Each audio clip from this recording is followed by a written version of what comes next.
আমরা আগামীকালকে বিশ্ববিদ্যালয় শোক দিবস ঘোষণা করেছি এবং ওই যে বিআরটিসি যে গাড়িটা ছিল ওটা আমাদের এখানে নিয়ে আসা হয়েছে করে আগামীকাল সকাল থেকে যদি সড়ক জনপদের ওরা রাস্তা মেরামতের কাজ হচ্ছে। দুর্ঘটনা হয়েছে যে একজন শিক্ষার্থী আমাদের প্রথম আহত হন এবং তাকে মেডিকেলে নিয়ে যান। সেখানে মেডিকেল থেকে ওখানে আমাদের শেরেবাংলা থেকে বলা হয়েছে যে উন্নত চিকিৎসার জন্য তাদের ঢাকা পাঠানো হয়েছে। সেখান থেকে আমরা শুনলাম যে তিনি ইন্তেকাল করেছেন এবং আমাদের প্রক্টর সাহেব ঢাকা ছিল, ওনাদের ফ্যামিলি আসছে।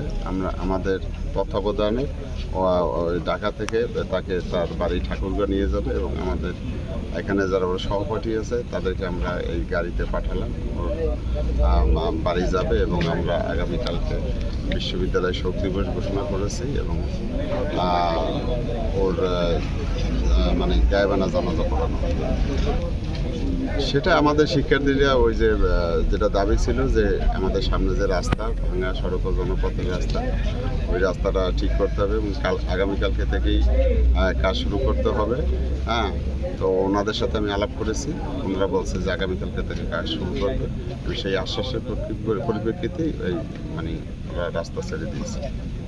তার পরিবারের পক্ষে আমরা আজকে তো শোকের সময় কালকে শোক ঘোষণা করেছি, আমরা বিশ্ববিদ্যালয়ে বসে তারপরে আমরা সিদ্ধান্ত নেব।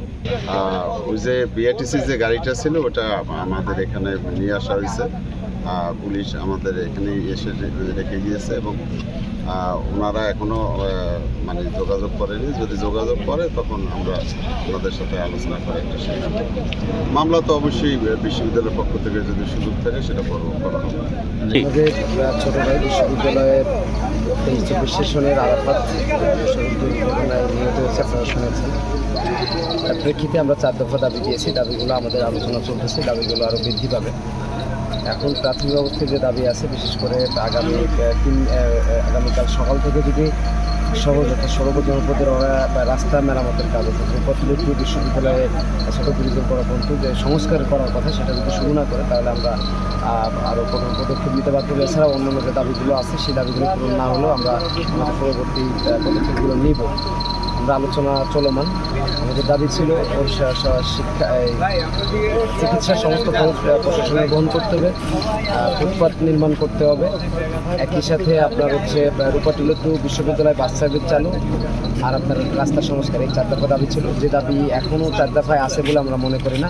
আমার ভাই আহত হলে এই দাবিটা ছিল। এখন যেহেতু আমার ভাই নাই, এখানে কিছু দাবি আরও যোজন বিয়োজন হবে। এটা আমরা আগামীকাল দাবিগুলো জানাবো।